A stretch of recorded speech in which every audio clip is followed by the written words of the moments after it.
Merhaba arkadaşlar, örgü kanalıma hoş geldiniz.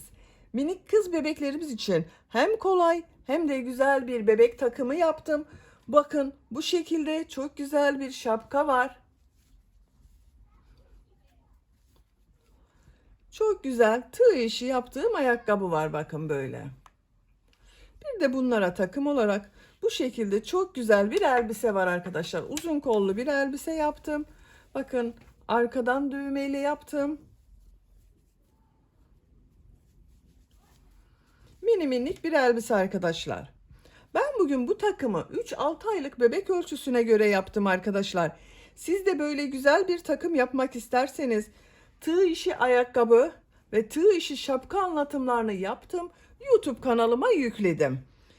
Bu şapka ve ayakkabı linklerini izlediğiniz bu elbise videosunun açıklama bölümüne ekliyorum. Siz o linklere tıklarsanız bunun gibi güzel bir takım yapabilirsiniz. Biz bugün bu güzel ve şirin bebek elbisesini yapacağız. Elbise örgüsüne yakadan zincir yaparak başlıyoruz. Modeli de çok kolay arkadaşlar, bakın. Bu şekilde hem kolay hem de güzel bir model. Beyaz ve pembe renk iplik kullandım ben. Pembe renk iplik kullandım. Beyaz renk iplik kullandım. Kullandığım iplikler üzerinde 100 gram 330 metre yazıyor. Birer yumak iplik ihtiyacımız var arkadaşlar. Birer yumak iplik tam bitmedi. Biraz kaldı üzerinde. Tığ olarak 5 numara 3 milimetre tığ kullandım. Benim elim çok sıkı değil. Yaptığım örgüler yumuşak oluyor arkadaşlar. Sizin eliniz sıkıysa hem örgü çok sert olur hem de yaptığınız ölçü benim yaptığım ölçüden daha küçük olur. Eliniz sıkıysa 3,5-4 milimetre tığları kullanmanızı tavsiye ederim. Ben bugün bu pembe ve beyaz rengi kullandım. Bu elbiseyi yaptım arkadaşlar. Siz istediğiniz marka iplik ve renkleri kullanarak bu elbise örgüsünü yapabilirsiniz. Yakası bakın çok güzel oldu arkadaşlar. Çok kolay bu yaka örgüsünde yapmak. Bakın kol altının buraya kurdale taktım ben. Siz tercihinize göre bu kurdaleyi takmadan da kullanabilirsiniz. Ölçülerini söylüyorum başlamadan önce fikriniz olsun. Kol altının buradan gövde genişlik 24 santimetre, yüksekliğini ölçüyorum. 24 santimetre. Kol yüksekliğini ölçüyorum arkadaşlar. 14 santimetre. Dediğim gibi ben bugün bu elbiseyi 3-6 aylık bir bebek için yaptım arkadaşlar. Siz farklı ölçülerde yapmak istiyorsanız 1 yaşa kadar benimle aynı sayıda başlayabilirsiniz. Sadece bu arttırma sırasını benim yaptığımdan bir sıra fazla yaparsanız 6-12 aylık bebek için olur.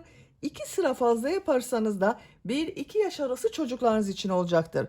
Daha büyük çocuklar için yapmak istiyorsanız başlama zincir sayısını daha fazla yapmanız gerekecek.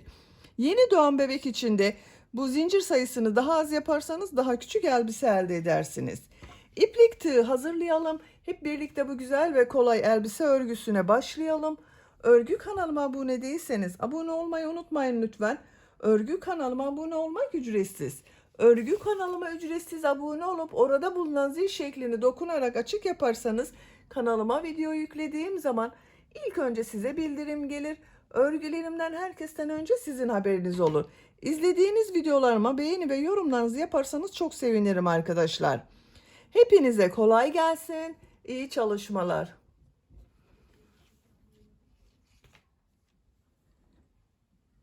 Örgüye yakadan zincir yaparak başlıyorum. Zincir yapmak için ilk ilmeği bakın şu şekilde yapıyorum. Zincirleri yapmaya başlıyorum. Çok sıkı zincirler yapmayalım arkadaşlar. 80 zincir yapıyorum. 80 zincir yaptım. Bakın bu şekilde çok sıkı olmayan zincirler yaptım. 3 zincir dönüş için yapıyorum. 1, 2, 3. Tığ üzerine iplik alıyorum. 3 ilmek atlıyorum. 1, 2, 3. Dördüncü ilmek içine trabzan yapıyorum. Bu 3 ilmek atladığımda bir trabzan arkadaşlar. 11 trabzan yapıyorum. Bakın bu zincirle birlikte 2 trabzan oldu. 11 trabzan yapıyorum. 3, 4, 5, 6, 7, 8, 9, 10, 11. 11 trabzan yaptım. 2 zincir yapıyorum. Tığ üzerine iplik alıyorum. Bakın aynı ilmeği değil, yanında bulunan ilmeğe trabzan yapıyorum. Kol bölümü için 18 trabzan yapıyoruz.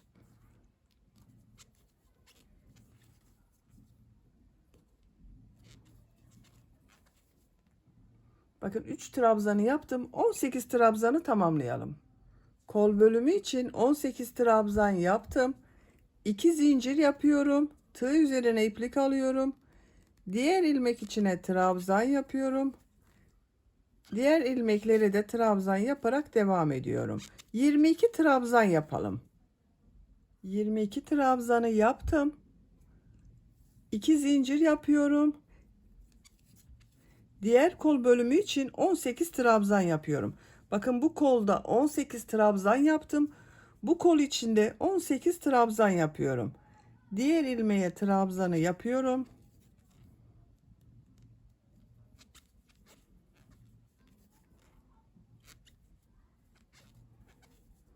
18 trabzanı yapalım. Diğer kol içinde 18 trabzanı yaptım. 2 zincir yapıyorum. Tığ üzerine iplik alıyorum. İlk ilmek üzerine trabzan yapıyorum. Buraya da 11 trabzan yapıyorum arkadaşlar. Bakın buraya 11 trabzan yaptım.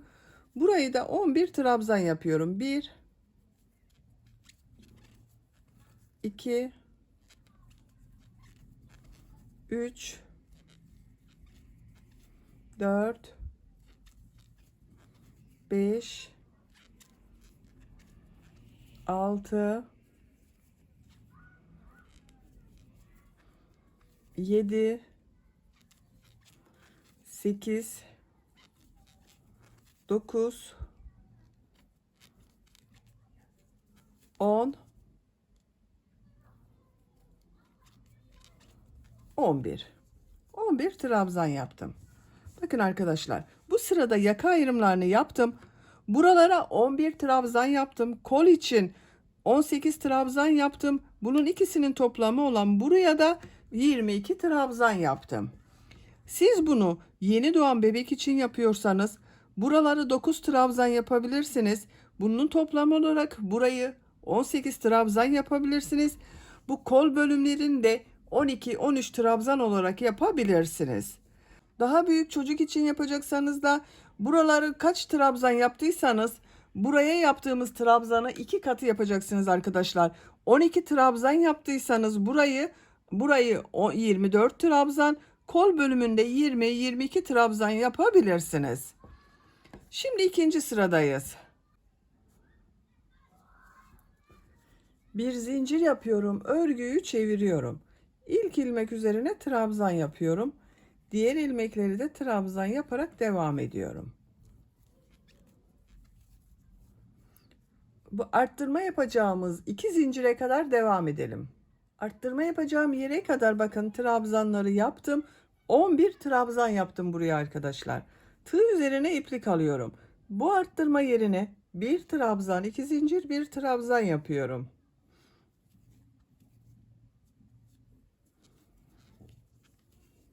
Bakın arttırmaları yaptım. Tığ üzerine iplik alıyorum. Diğer ilmeklere trabzan yaparak devam ediyorum.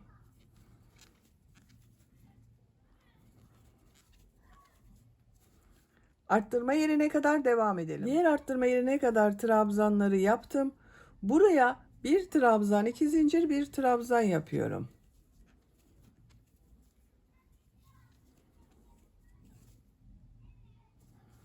Diğer ilmekler üzerine trabzan yaparak devam ediyorum.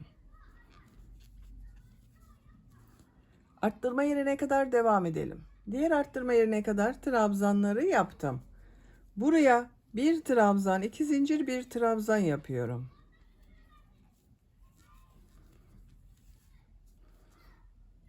İlmekler üzerine trabzan yaparak devam ediyorum. Buraya kadar devam edelim. Arttırma yerine kadar trabzanları yaptım. Buraya bir trabzan, 2 zincir, bir trabzan yapıyorum.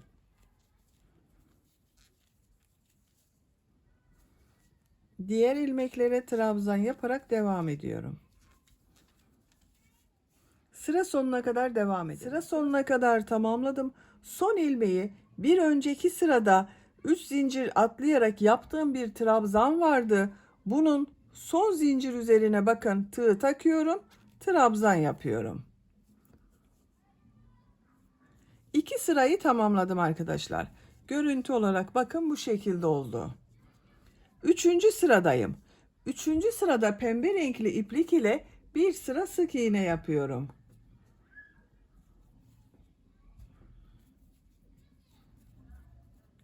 İlmek rengini pembe renkli yapıyorum. Bir zincir yapıyorum. Örgüyü çeviriyorum. İlk ilmek üzerine sık iğne yapıyorum. Diğer ilmeklere de sık iğne yapıyorum.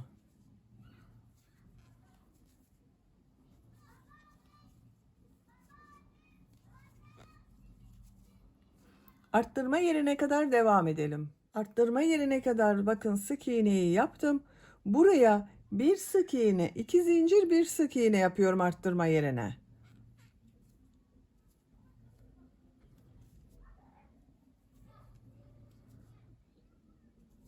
Diğer ilmeklere birer defa sık iğne yapıyorum. Diğer arttırma yerine kadar devam edelim. İlmekler üzerine sık iğne yaparak arttırma yerine kadar tamamladım. Arttırma yerine bir sık iğne, 2 zincir, bir sık iğne yapıyorum. Diğer ilmeklere birer defa sık iğne yapıyorum. Bu arttırma yerinde de bir sık iğne, 2 zincir, bir sık iğne yapalım. Diğer ilmeklere birer defa sık iğne yapalım. Sıra sonuna kadar tamamlayalım. Sıra sonuna kadar sık iğne yaparak tamamladım. Arttırma yerlerinde bir sık iğne, 2 zincir, bir sık iğne yaptım. Pembe renkli ipliği kesiyorum.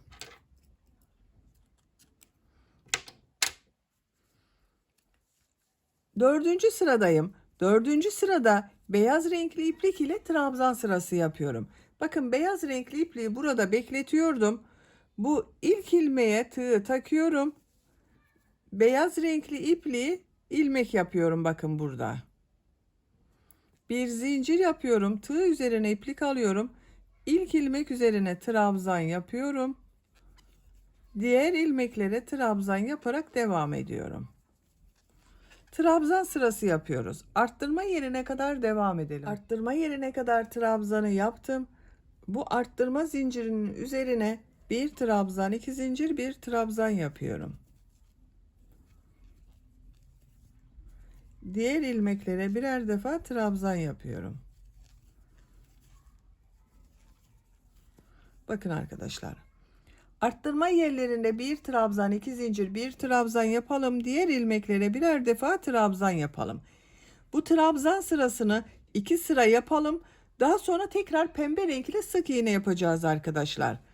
2 sıra beyaz trabzan sırasını tamamlayalım. 2 sıra trabzanı tamamladım arkadaşlar bakın. Bu arttırma yerlerinde yine bir trabzan, 2 zincir, bir trabzan yaptım. Pembe renkli sık iğne yaptığım sıradayım. İlmek rengini pembe renkli yapıyorum. Bir zincir yapıyorum. Örgüyü çeviriyorum. Bak beyaz ipliği burada bekletiyorum. İlk ilmek üzerine sık iğne yapıyorum. Diğer ilmekleri sık iğne yaparak devam ediyorum.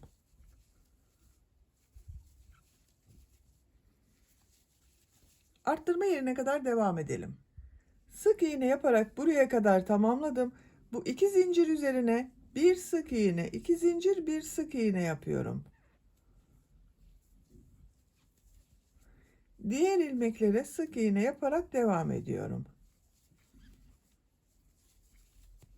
Bakın arkadaşlar. Bir sık iğne, 2 zincir, bir sık iğne yaptım. Burada ve burada yine bir sık iğne, 2 zincir, bir sık iğne yapalım. Sıra sonuna kadar devam edelim.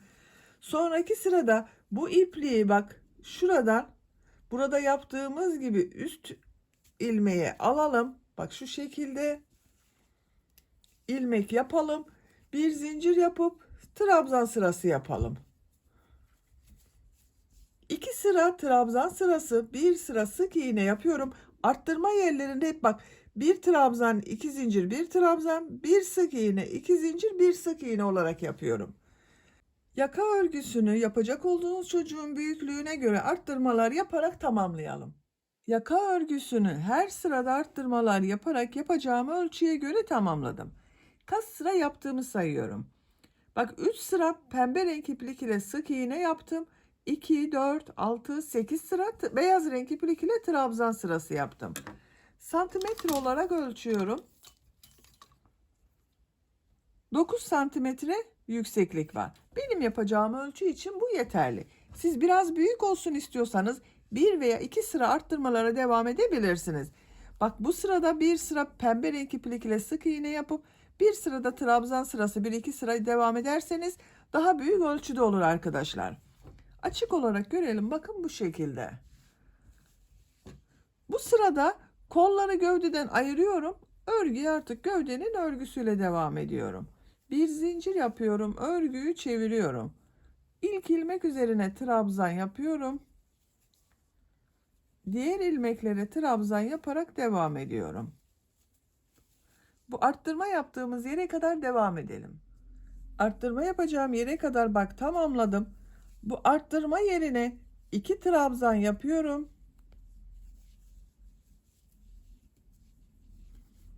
Bir zincir yapıyorum. Kolda bulunan bütün ilmekleri atlıyorum. Bu arttırma yerine 2 trabzan yapıyorum.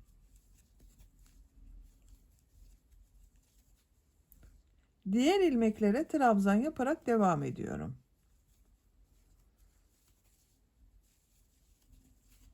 Bak, bir zincir ile ön ve arka bölümü burada birleştirdik arkadaşlar. Kol altının görüntüsü böyle. Buraya kadar devam edelim. Arttırma yapacağım yere kadar bak trabzanları tamamladım. Bu arttırma yerine yine 2 trabzan yapıyorum.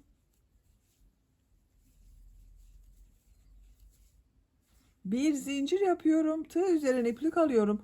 Kolda bulunan bütün ilmekleri atlıyorum. Bak bu arttırma yerine 2 trabzan yapıyorum.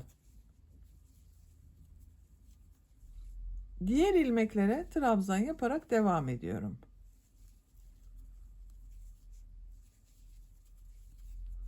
Bak kol altının görüntüsü böyle arkadaşlar. Sıra sonuna kadar devam edelim. Sıra sonuna kadar tamamladım.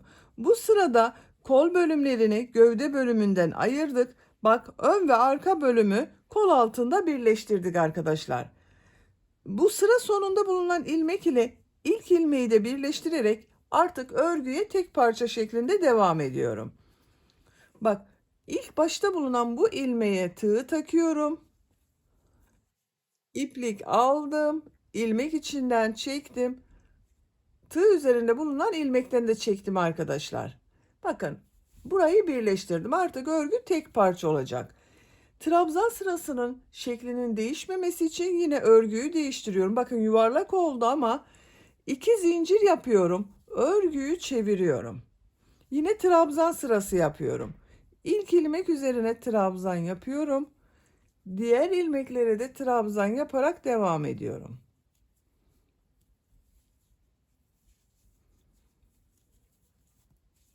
Bakın bir sıra daha trabzan sırası yapacağız.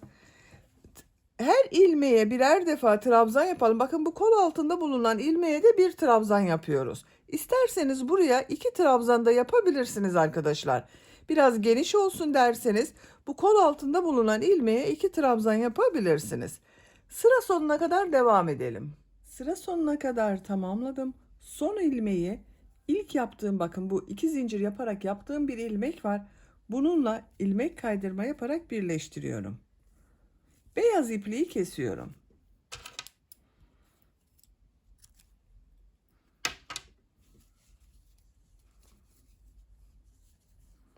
İlmeğin içinden çektim. Bakın arkadaşlar.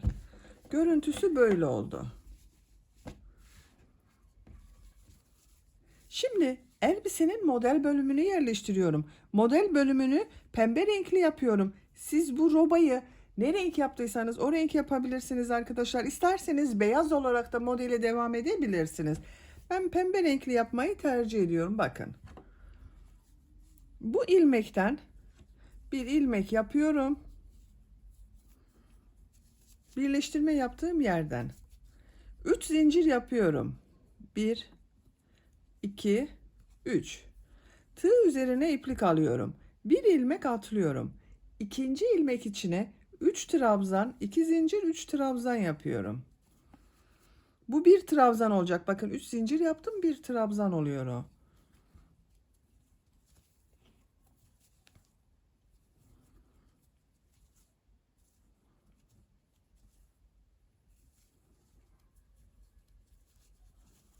Aynı ilmek içine 3 trabzan, 2 zincir, 3 trabzan yapıyorum. Tığ üzerine iplik alıyorum. Bir ilmek atlıyorum. İkinci ilmeğe bir trabzan yapıyorum. Tığ üzerine iplik alıyorum. Bir ilmek atlıyorum. İkinci ilmeğe burada yaptığım gibi 3 trabzan, 2 zincir, 3 trabzan yapıyorum.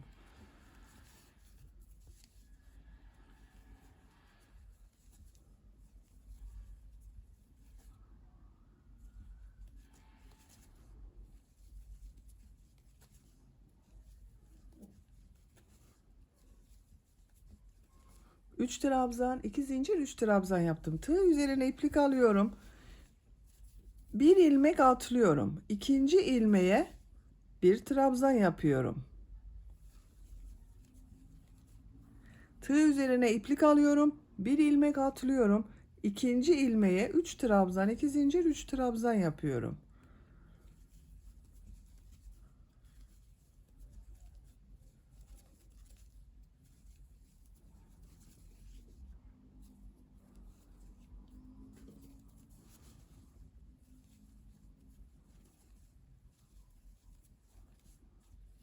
Tığ üzerine iplik alıyorum. Bir ilmek atlıyorum.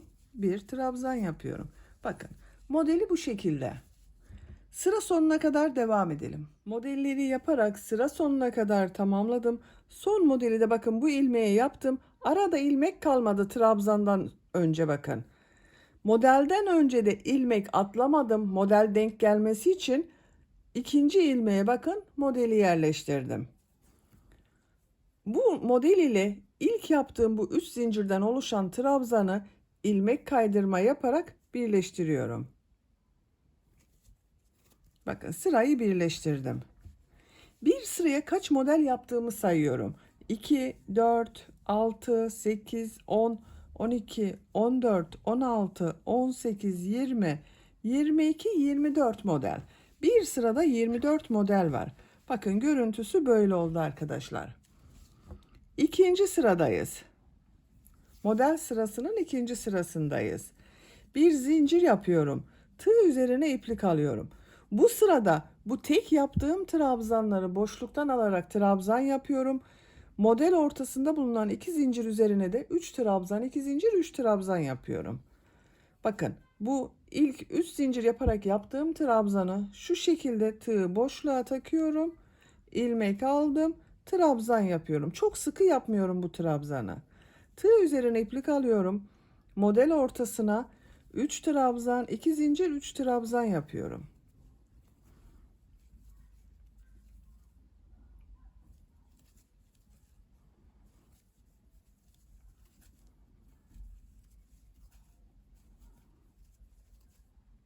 Tığ üzerine iplik alıyorum. Bakın bu tek yaptığım trabzanı boşluktan alıyorum. Şu şekilde tığ boşluğa takıyorum. İlmek aldım. Uzun yapıyorum trabzanı arkadaşlar. Çok sıkı yapmıyorum bu trabzanı. Bir trabzan yapıyorum. Tığ üzerine iplik alıyorum. Model ortasına 3 trabzan, 2 zincir, 3 trabzan yapıyorum.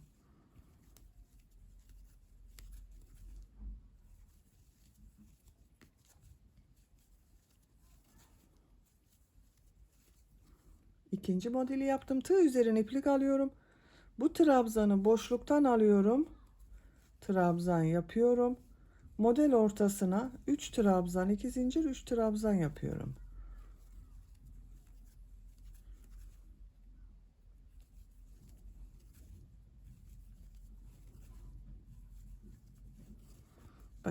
bu şekilde oluyor. Sıra sonuna kadar devam edelim. Sıra sonuna kadar tamamladım. Son modeli burada yaptığım ilk trabzan ile ilmek kaydırma yaparak birleştiriyorum. Boşluktan alarak yaptığım bu trabzana bakın, tığ takıyorum, ilmek aldım, içinden çekiyorum. Bir zincir yapıyorum, tığ üzerine iplik alıyorum. Bu trabzanı boşluktan alıyorum, trabzan yapıyorum. Tığ üzerine iplik alıyorum. Model ortasına yine 3 trabzan, 2 zincir, 3 trabzan yapıyorum.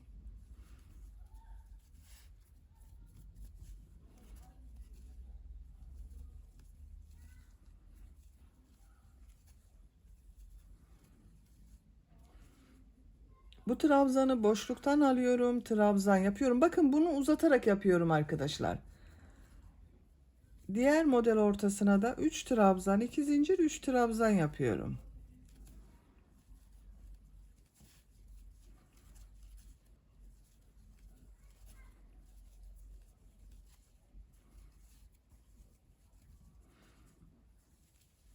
Tek trabzan yapıyorum. Bakın bu şekilde. Elbisenin etek örgüsü bu şekilde devam edecek. Bu modelli bölümü tercihinize ve yapacak olduğunuz çocuğun büyüklüğüne göre istediğiniz kadar model sırasını tekrarlayarak tamamlayalım. Elbisenin etek bölümünü 14 model sırası yaptım. 1, 2, 3, 4, 5, 6, 7, 8, 9, 10, 11, 12, 13, 14. Burada bitirmedim arkadaşlar. Modellere devam edeceğiz. Ama ben bu 15. sırada renk değiştirmek istiyorum. Bir sıra beyaz renk, bir sıra pembe renk yapacağız. Onun için o geçişi size göstermek istedim. Bakın burada ilmek kaydırma yaparak birleştirdim. Siz tek renk yapacaksanız aynı şekilde modellere devam edebilirsiniz. Renk değiştirmenize gerek yok. İlmek rengini beyaz yapıyorum. Bir zincir yapıyorum. Tığ üzerine iplik alıyorum. Aynı modeli aynı şekilde yapıyorum bakın.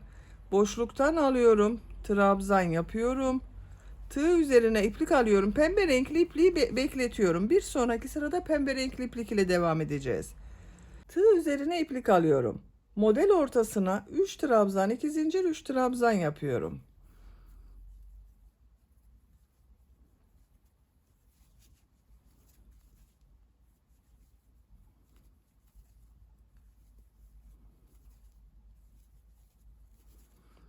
Bu tek trabzanı boşluktan alıyorum, trabzan yapıyorum. 3 trabzan, 2 zincir, 3 trabzan yapıyorum. Modelde herhangi bir değişiklik yapmadım. Aynı şekilde devam ediyorum. Bir sonraki sırada pembe renkli yapacağız. Bir daha sonraki sırada beyaz renkli. Bu şekilde renkleri dönüşümlü yapacağız. Modeli değişiklik yapmadım. Elbisenin etek örgüsüne bu renkleri değiştirerek devam edelim. Siz tek renk yapıyorsanız bu beyaz renkliye başlamanıza gerek yok arkadaşlar. Aynı şekilde devam edebilirsiniz. Etek örgüsünü tamamlayalım. Model bölümünü 18 sıra olarak yaptım arkadaşlar. 14 sırayı pembe renkli olarak yaptım. 15. sırada beyaz renkli yaptım. 16. sırayı pembe renkli yaptım. 17. sırayı beyaz renkli yaptım. 18. sırayı pembe renkli yaptım. İlmek kaydırma yaparak bakın sıra sonunda birleştirdim. Pembe renkli ipliği kesiyorum burada.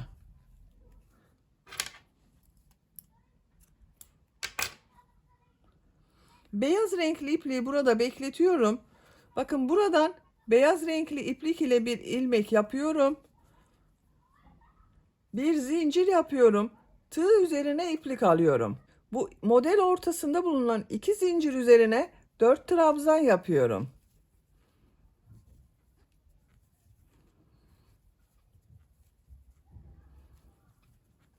Dört trabzanı yaptım. 2 zincir yapıyorum. Bakın bu en son yaptığım trabzanın şu ilmeğe tığ takarak minik bir pıtırcık model yapıyorum. Bu 2 zincir üzerine 4 trabzan daha yapıyorum.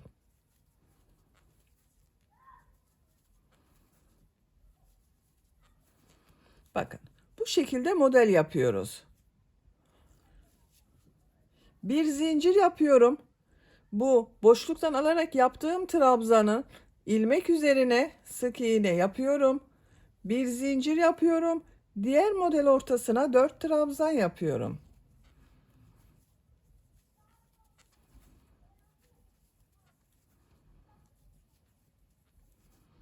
İki zincir yapıyorum. Bakın bu en son yaptığım trabzanı ilmeğe tığ takıyorum. Tekrar gösteriyorum arkadaşlar. Bakın şu ilmeğe tığ takıyorum. İlmek aldım. Sık iğne yapıyor gibi yaptım. Buraya minik bir pıtırcık yaptım. Tığ üzerine iplik alıyorum. Buraya 4 trabzan daha yapıyorum.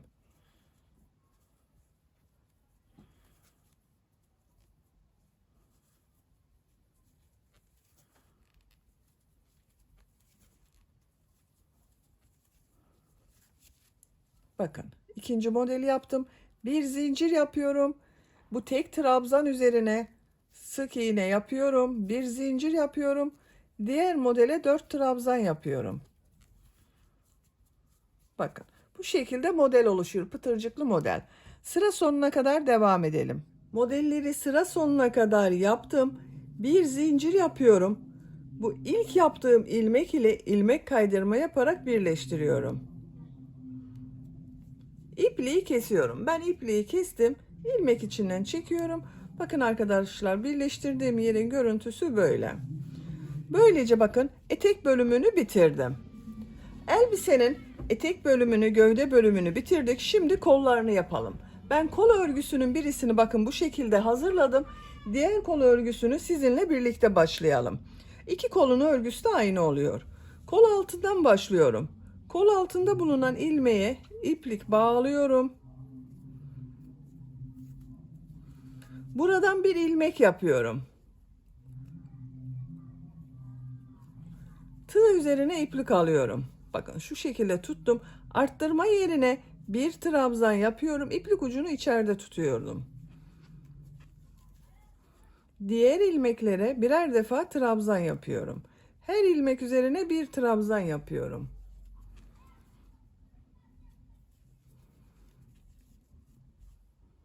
Sıra sonuna kadar devam edelim. Sıra sonuna kadar yaptım. Bu arttırma yerine bir trabzan yapıyorum. Sıra başında da aynı yaptım bakın arkadaşlar. Son yaptığım ilmeği bu ilmek ile ilmek kaydırma yaparak birleştiriyorum. İlk yaptığım ilmek ile. Bakın kol altının görüntüsü böyle oldu. İki zincir yapıyorum. Örgüyü çeviriyorum. İlk ilmek üzerine bakın şu ilk ilmek üzerine trabzan yapıyorum. Diğer ilmeklere trabzan yaparak devam ediyorum. Sıra sonuna kadar devam edelim. Sıra sonuna kadar yaptım. Son yaptığım ilmeği ilk yaptığım bu ilmek ile ilmek kaydırma yaparak birleştiriyorum. Bakın arkadaşlar ikinci sırayı yaptım. Kol görüntüsü böyle oldu.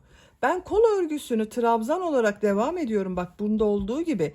Siz isterseniz bu yaka örgüsünde yaptığımız gibi 2 sıra trabzan, bir sıra pembe renk iplik ile sık iğne yapabilirsiniz. Veya kol örgüsünü sade pembe renk ile devam edebilirsiniz. Ben bu şekilde yapmayı tercih ettim. 2 zincir yapıyorum. Örgüyü çeviriyorum. İlk ilmek üzerine trabzan yapıyorum. Diğer ilmeklere trabzan yaparak devam ediyorum. Bakın arkadaşlar. Sıra sonuna kadar devam edelim. İlmek kaydırma yapalım, birleştirelim, örgüyü çevirelim, trabzan olarak devam edelim. Kolun örgüsünü bu şekilde devam edeceğiz. Ben örgüyü çevirerek örmeyi tercih ediyorum arkadaşlar. Bakın görüntü böyle oluyor. Eğer siz örgüyü çevirmeden düz devam ederseniz sizin kol örgüsü farklı görünecektir. Öyle de yapabilirsiniz. Kol örgüsünü yapacak olduğunuz bebeğinizin büyüklüğüne göre tamamlayabilirsiniz. Ben bu kol örgüsünü bakın bu kadar yaptım. Kaç sıra yaptığımı sayıyorum. 2, 4, 6, 8, 10, 12, 13 sıra beyaz renkli iplik ile trabzan sırası yaptım. Eksiltme veya arttırma yapmadım arkadaşlar. Burada başladığım sayı ile kol örgüsüne devam ettim. Kolun örgüsünü tamamlayalım. Bu bilek bölümünü sizinle birlikte yaparız. Kol örgüsünü 13 trabzan sırası olarak yaptım.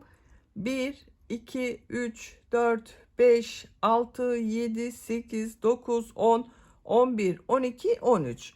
Ben diğer kol örgüsünde 13 trabzan sırası yaptım. Sonra bu bileklik bölümünü yaptım. Pembe renk iplik ile yapmadan önce bir sıra beyaz renk iplik ile sık iğne yapacağız. Aralarda kesmeler de yapacağız arkadaşlar. Bakın. Bu şekilde genişlik var. Biraz dar olacak kol ucu. En son ilmek kaydırma yaparak sırayı birleştirdim. Bir zincir yapıyorum. Örgüyü çeviriyorum. İlk ilmek üzerine sık iğne yapıyorum. Bir ilmek atlıyorum. İkinci ilmeğe sık iğne yapıyorum. 3 ilmek üzerine sık iğne yapıyorum. Bakın 3 sık iğne yaptım. Bir ilmek atlıyorum. 3 sık iğne yapıyorum.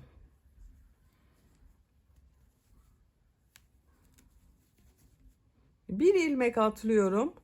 3 sık iğne yapıyorum.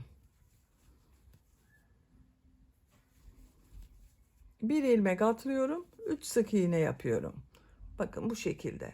Sıra sonuna kadar devam edelim. Sıra sonuna kadar yaptım arkadaşlar. Bakın son 2 ilmeğe sık iğne yaptım. Burada bir ilmek atladım. İlk yaptığım bu ilmek ile ilmek kaydırma yaparak birleştiriyorum. Beyaz renkli ipliği kesiyorum.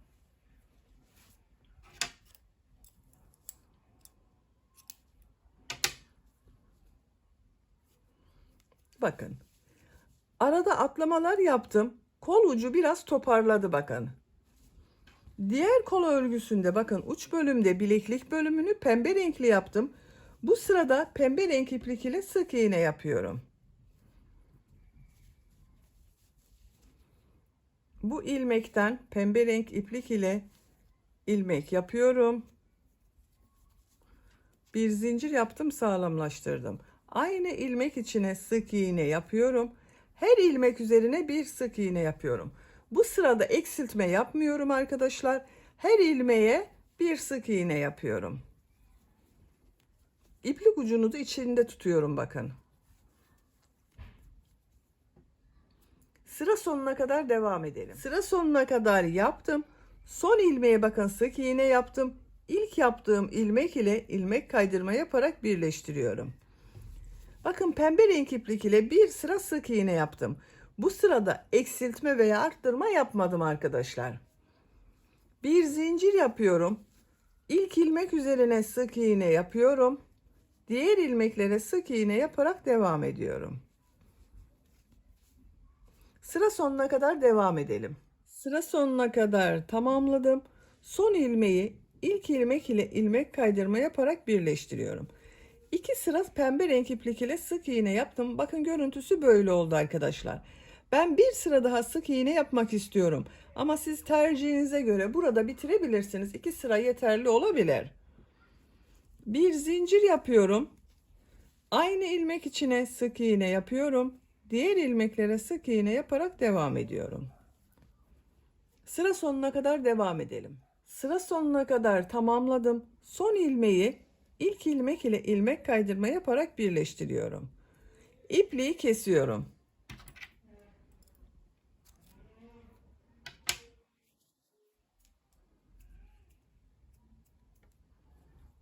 İlmek içinden çektim. 3 sıra sık iğne yaptım arkadaşlar. Pembe renk iplik ile bakın. 1, 2, 3. Bir sırada beyaz renkli iplik ile yaptım. Bileklik bölümü bu şekilde yeterli görüyorum. Siz isterseniz bir sıra daha sık iğne devam edebilirsiniz tercihinize göre veya 2 sırada yapabilirsiniz. Bakın kol örgüsünü tamamladık. Diğer kolun örgüsünde bu kol örgüsünü başladığınız gibi başlayıp tamamlayabilirsiniz. Şimdi elbisenin yakasını yapalım. Yakasını yapmadan önce bu arka bölümde sık iğne ve buraya da düğme için düğme ilikleri yapmak istiyorum. Bakın bu ilk ilmekten başlıyorum.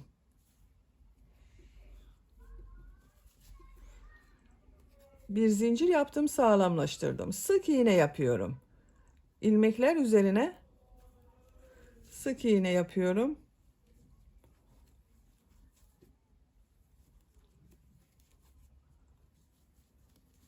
Her trabzan sırasına 2 sık iğne yapabilirsiniz. Bu pembe renk ile yaptığımız sık iğneye de bir sık iğne yapabilirsiniz arkadaşlar. Bakın bu şekilde. Buraya kadar devam edelim. Buraya kadar sık iğneleri yaptım arkadaşlar. Bakın görüntü böyle oldu. Diğer tarafta da sık iğneler yapıyorum. Buraya sık iğne yaparken düğme iliği yapacağız arkadaşlar. Birisini bu ortaya, bir diğerinde yaka başlangıcına. Diğer tarafı bakın, son ilmeğe sık iğne yaptım. Diğer taraftan da ilk ilmeğe sık iğne yapıyorum. Gördüğüm ilmeklere sık iğneler yapıyorum.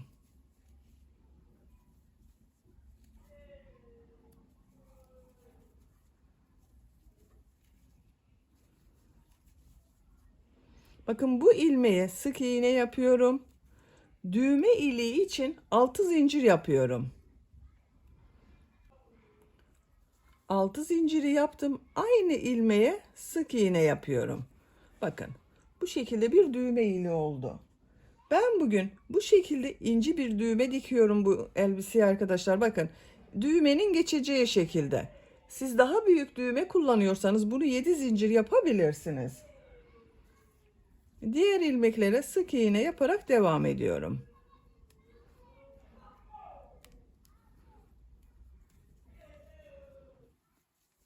İkinci düğme iliğini buraya yapacağız. Buraya kadar devam edelim.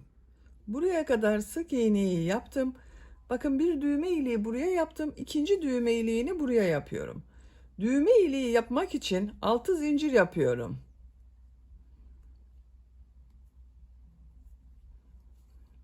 Aynı ilmek içine sık iğne yapıyorum. Sık iğne yapıyorum. Sıra başlangıcına sık iğne yapıyorum. Bakın arkadaşlar. Bu şekilde oldu. Düğme iliklerini yaptık. Şimdi bu yaka çevresinde bu yaptığım trabzanları bir düz bir ters boşluktan alarak trabzan yapıyorum. 2 zincir yapıyorum. Bu ilk gördüğüm trabzanı boşluktan alıyorum, trabzan yapıyorum. İkinci trabzanı ters taraftan boşluktan alıyorum, trabzan yapıyorum.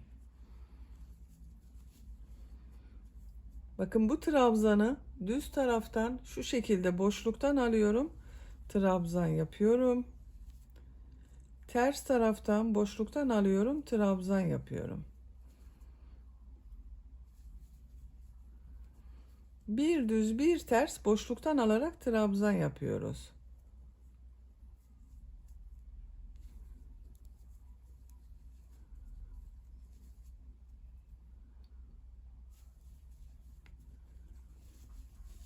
Sıra sonuna kadar devam edelim. Sıra sonuna kadar trabzanları bir düz bir ters boşluktan aldım, trabzan yaptım. Bakın görüntü böyle oldu arkadaşlar. En son bakın ters taraftan boşluktan aldım, trabzan yaptım. Bu ilk yaptığım bir sık iğne var, bakın yakayı yaparken buna bir trabzan yapıyorum. Bakın görüntü böyle oldu. 2 zincir yapıyorum. Örgüyü çeviriyorum.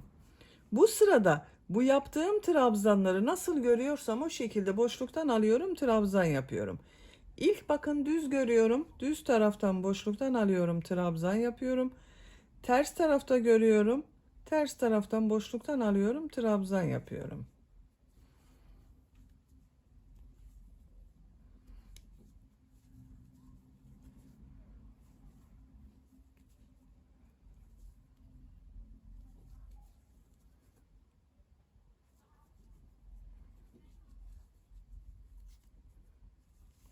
Görüntüsü böyle arkadaşlar. Sıra sonuna kadar devam edelim. Bu sırada trabzanları nasıl görüyorsam o şekilde boşluktan aldım, trabzan yaptım. Son ilmek kaldı bakın arkadaşlar. En son ters taraftan boşluktan aldım, trabzan yaptım. Bunu bakın zincir yaparak yaptığım bir trabzan vardı. Boşluğa tığ takıyorum, trabzan yapıyorum. Bakın. 2 sırayı tamamladım. Siz isterseniz bu şekilde bırakabilirsiniz. Ben bir sıra daha nasıl görüyorsam o şekilde boşluktan alarak trabzan yapıyorum. 2 zincir yapıyorum, örgüyü çeviriyorum. Düz tarafta görüyorum, düz taraftan boşluktan alıyorum, trabzan yapıyorum. Ters tarafta görüyorum, ters taraftan boşluktan alıyorum, trabzan yapıyorum.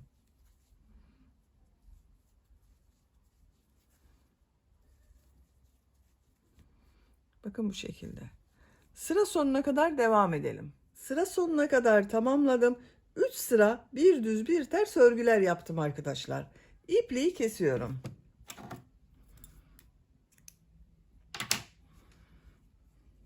Bakın. Yaka örgüsü bu şekilde oldu. Bakın çok güzel oldu. Bu düğme iliği yaptığımız yerlerin tam karşısına birer tane düğme dikerek kullanabiliriz. Böylece elbise örgüsünü bitirdim. Bakın. Çok şirin ve çok güzel oldu. Çok da kolay arkadaşlar. Bitmiş olarak elbisenin ölçülerini söylüyorum. Kol altının buradan gövde genişliğini ölçüyorum. 24 santimetre. Yüksekliğini ölçüyorum. Kol altından yükseklik 24 santimetre. Kol yüksekliğini ölçüyorum. 14 santimetre. 3-6 aylık bebek için güzel bir ölçü arkadaşlar bu. Bakın. Böylece örgü anlatımının sonuna gelmiş oldum. Beni dinlediğiniz ve izlediğiniz için hepinize çok teşekkür ederim. Örgü kanalıma abone değilseniz abone olmayı unutmayın lütfen. Örgü kanalıma abone olmak ücretsiz. Örgü kanalıma ücretsiz abone olup orada bulunan zil şeklini dokunarak açık yaparsanız kanalıma video yüklediğim zaman ilk önce size bildirim gelir. Örgülerimden herkesten önce sizin haberiniz olur. İzlediğiniz videolarıma beğeni ve yorumlarınızı yaparsanız çok sevinirim arkadaşlar. Sizlerle yeni örgülerde görüşmek dileğiyle. Hoşça kalın, sevgiyle kalın.